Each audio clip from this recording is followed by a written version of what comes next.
안녕하세요. 천천히 걷는 것을 좋아하는 천로로입니다. 오늘도 저와 함께 구약성경을 통해 하나님 나라의 백성이 가져야 할 믿음에 대해서 천천히 생각해 보도록 하겠습니다. 지난 시간에는 언약을 지키는 방법에 대해서 생각해 보았습니다. 인간은 하나님과 맺은 언약을 제대로 지키지 못했습니다. 출애굽하면서 경험하게 된 구원의 은혜, 신의 산에서 하나님 나라의 백성이 된 감격을 끝까지 기억하지 못하고 지키지 못했던 것입니다. 모세가 십계명을 받으러 간 지 40일밖에 지나지 않았어요. 그럼에도 불구하고 이스라엘 백성들은 하나님의 시간을 기다리지 못한 채 자신들이 직접 신을 만들게 됩니다. 처음에는 다른 신을 찾는 것이었습니다. 하나님이 눈에 보이지 않고 느껴지지 않으니까 앞으로 인도할 신이 필요했던 것입니다. 하지만 송아지 형상으로 우상을 만들고 나니까 그것을 바로 하나님의 자리에 올려놓습니다. 하나님 자리를 대신하게 된 것입니다. 그 우상이 마치 하나님인 것처럼 절기도 만들고 제사를 드리면서 그 우상 앞에서 기뻐하고 춤을 추기까지 했습니다. 이런 모습은 단순히 언약을 제대로 지키지 못한 것을 넘어서 하나님 대신 다른 것을 하나님처럼 섬기는 죄였습니다. 게다가 자신들이 신을 만들어내면서 신을 조종하겠다는 교만이 표현된 것인데요. 이러한 교만은 하나님처럼 되고 싶다는 에덴 동산에서의 죄를 되풀이하고 있는 것입니다. 그래서 하나님께서는 그들의 악행에 벌을 내리십니다. 모세를 통해 우상 숭배를 했던 백성들을 향해서 십계명을 던져 깨뜨리시고 그 우상을 부순 물을 백성들이 먹게 하고 3,000명가량은 그 우상 숭배의 죄로 인해서 죽임을 당했습니다. 하지만 하나님께서는 이렇게 언약을 배신한 이스라엘 백성들을 향해서 인자도 함께 베푸십니다. 다시 십계명 돌판을 만들게 하시면서 이스라엘 백성들을 완전히 버리지 않으시고 맺으셨던 약속을 끝까지 지켜서 하나님의 사랑과 공의를 동시에 보여주신 것입니다. 사랑과 공의는 다른 것이 아니라 같은 것입니다. 늘 실수하고 넘어지는 우리를 다시 하나님께로 이끌어주시는 은혜라는 것을 잊지 않기를 바랍니다. 공의 안에 담겨있는 사랑을 발견하고 따끔한 충고에 정신을 차리고 하나님의 약속을 붙들며 살아가는 저와 여러분들이 될 수 있기를 바랍니다. 오늘은 십계명에 대해서 천천히 생각해 보도록 하겠습니다.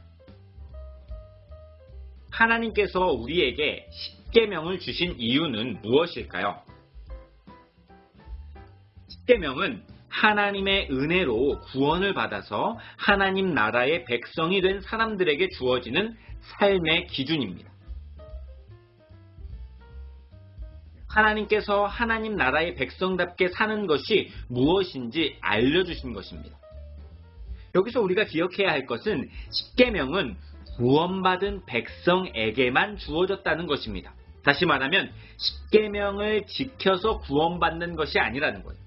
십계명을 지켜서 구원을 얻어내는 것이 아니라는 것입니다. 그렇다고 구원을 이미 받았으니까 십계명을 지키지 않아도 되겠다라는 생각을 해서는 안 됩니다. 하나님 나라의 백성이라면 하나님 나라의 기준을 반드시 따르고 지켜야 합니다. 은인이 된 사람이 군대의 법을 따르지 않는다는 것이 말이 될까요? 대한민국 국민인데 대한민국의 헌법을 지키지 않는 것이 정상인가요? 아니죠. 당연히 따르고 지켜야 합니다. 하나님 나라의 백성도 마찬가지입니다. 저마다 자기 기준으로 살면 하나님 나라의 백성이라고 할 수가 없어요. 하나님 나라의 백성이라면 하나님 나라의 기준을 꼭 따라야 합니다. 그래서 십계명을 주신 것입니다. 이것은 연주하는 것을 생각하면 좋은 예가 될 것 같습니다. 연주를 하기 위해서는 기준음으로 튜닝이라는 것을 하는데 이것은 꼭 해야 하는 일입니다. 왜냐하면 기준음이 분명하게 잡혀 있어야 함께 연주하는 것이 아름다운 연주가 되기 때문입니다. 이처럼 하나님 나라의 백성으로 아름다운 삶을 살려면 십계명이라는 기준에 우리의 삶을 맞춰야 합니다. 십계명은 우리를 억압하고 힘들게 하려고 주신 것이 아니에요. 구원을 얻는 수단도 아닙니다. 십계명은 하나님 나라의 백성으로서 살아가야 할 삶의 기준으로 주신 것임을 기억하고 십계명을 따라서 아름다운 연주가 울려 퍼지는 귀하고 복된 삶이 되기를 소망합니다. 하나님께서는 십계명을 우리에게 주시기 전에 자신을 구원의 하나님으로 소개하셨습니다. 하나님 나라의 백성이 살아가야 할 삶의 기준을 제시하시기 전에 하나님께서는 자신을 애굽 땅 종되었던 집에서 인도해낸 여호와라고 소개하셨습니다. 이것은 앞서 이야기했듯이 십계명이 구원의 은혜를 받은 하나님 나라의 백성들에게만 주어지는 기준이라는 것을 의미합니다. 더 나아가서 다른 의미도 있는데요. 그것은 우리 인생에 가장 중요한 것이 구원이라는 것입니다. 사실 인생을 살다가 보면 여러 가지 구원을 경험하게 됩니다. 육신의 연약함에서 건강해지는 구원도 있고요. 재정적인 어려움에서 해결되는 구원도 있습니다. 원하는 대학에 들어가거나 원하는 직장에 들어가게 되는 구원도 있습니다. 오랫동안 집이 없었던 사람이 집을 가지게 될 때도 구원이라고 말합니다. 결혼할 때도 구원을 경험하고요. 아이가 생기지 않는 가정의 출산의 소식도 구원의 기쁨일 것입니다. 이 모든 구원이 이 땅을 살아가는 우리들에게는 너무나도 중요한 구원입니다. 하지만 우리가 기억해야 할 것은 이 땅을 살아가는 것이 죽음 이후에 살아갈 영생에 비하면 너무 짧다는 것입니다. 여기서의 삶은 잠깐이에요. 하지만 죽음 이후에 우리는 천국에서든 지옥에서든 영원을 살아간다는 것을 꼭 기억해야 합니다. 그렇기 때문에 구원의 문제가 훨씬 더 중요한 것입니다.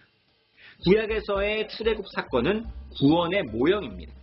이스라엘 백성을 애굽 땅에서 인도해낸 하나님은 우리에게 구원의 문을 열어주신 하나님을 의미합니다. 십계명을 주시기 전에 하나님께서 자신을 구원의 하나님으로 소개하신 것은 우리에게 가장 중요한 구원이 바로 우리를 지옥에서 건져 천국으로 인도하신 것임을 확실히 알게 하시기 위함이었습니다.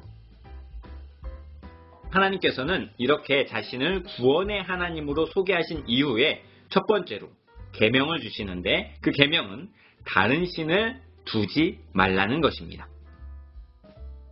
우리는요, 하나님의 형상대로 지음받았습니다. 이것은 우리 안에 하나님이 계셔야 하는 존재론적 이유를 알려주시는 것입니다. 즉, 우리 안에 하나님이 계셔야만 우리가 존재할 수 있고 살 수 있게 창조된 것인데요. 만약에 우리 안에 하나님께서 계시지 않는다면 우리는 그 빈자리를 다른 것들로 채우려고 애쓰는 인생을 살게 됩니다. 이것이 출애굽 당시 10가지 재앙 안에 예표적으로 보여졌습니다. 10가지 재앙에 등장하는 모든 것들은 애굽 사람들이 섬기던 신들이었습니다. 그들은 하나님 대신에 다른 신들을 그들의 안에 두며 살았습니다. 생명의 근원이라고 생각했던 나일강 물의 신을 섬겼고요. 땅의 소산을 담당하는 땅의 신과 모든 것의 시작이라고 생각했던 태양신, 그리고 이 모든 것을 중재하는 바로 왕을 신처럼 섬겼습니다. 이러한 섬김은 어떤 우상을 세워놓고 우상 앞에 절하며 제사 드리는 것만을 의미하지는 않습니다.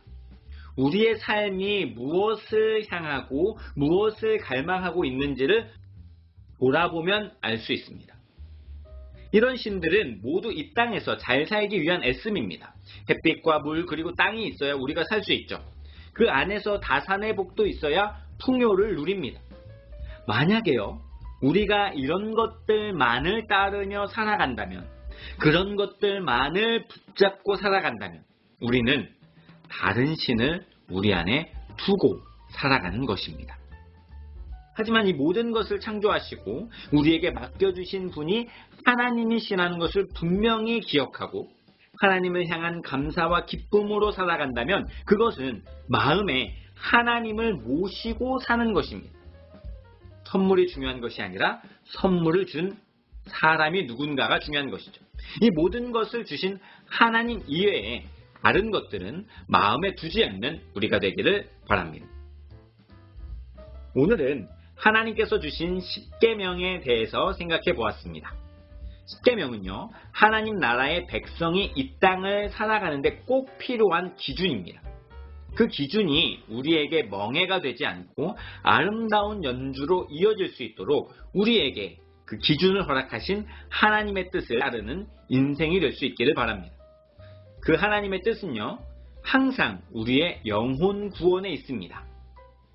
이 땅의 수많은 것들이 너무나도 중요하지만 그런 것들을 마음에 두기 이전에 먼저는 이 모든 것을 창조하시고 우리에게 허락하신 하나님을 바라보고 하나님을 마음에 모시고 하나님 나라의 백성답게 이 땅에서도 하나님 나라를 살아갈 수 있는 저와 여러분들이 되기를 주님의 이름으로 간절히 소망합니다. 지금까지 천천히 걷는 것을 좋아하는 전로로였습니다.